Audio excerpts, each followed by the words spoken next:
ପ୍ରିୟ ଦର୍ଶକ ଓ ଶ୍ରୋତା ବନ୍ଧୁଗଣ, ସମସ୍ତଙ୍କୁ ମୋର ପ୍ରଣାମ, ଶୁଭେଚ୍ଛା ଓ ଶୁଭକାମନା।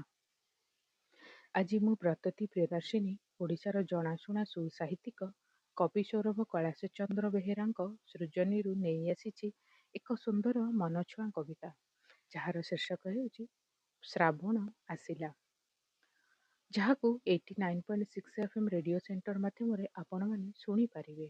ଆସନ୍ତୁ ଶୁଣିବା କବିତା ଶ୍ରାବଣ ଆସିଲା। କବିତାଟି ଶୁଣି ସାରିଲା ପରେ ନିଜସ୍ୱ ମତାମତ ଦେବା ପାଇଁ ଆଦୌ ଭୁଲିବେ ନାହିଁ। ଜୟ ଜଗନ୍ନାଥ।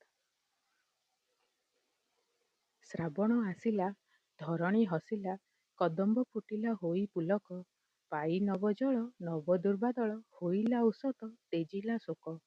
ବିଜୁଳି ଚମକେ ଘଡ଼ଘଡ଼ି ଡାକେ, ଝର ଝର ହୋଇ ବରଷେ ନୀର, ତର ତର ହୋଇ ତେଣେ ଚାଷୀ ଭାଇ, ଚଳାଏ ଲଙ୍ଗଳ କ୍ଷେତ ଉପର।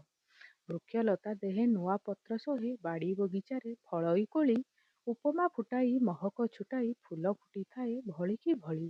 ନାଲି ଟହ ଟହ ସୁକୋମଳ ଦେହ, ଧୀରେ ଧୀରେ ଚାଲେ ସାଧବ ବୋହୂ, ବେଙ୍ଗ ରଡ଼ି ଛାଡ଼େ ପୋଖରୀ ଉହାଡ଼େ, ଲଗାଣ ବରଷା ଲାଗଇ ଯହୁଁ।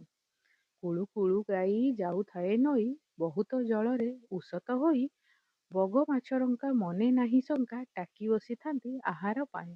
ତଡ଼ାଗ ସଲିଳେ ହଂସ ହଂସୀ ମେଳେ, ଦଳ ଦଳ ହୋଇ ଖେଳନ୍ତି ମିଳି, ସନ୍ତରଣେ ରତ ରହିଥାନ୍ତି ସେତ, ଗଡ଼ିଶା ମାଗୁର ଶେଉଳ ଫଳି।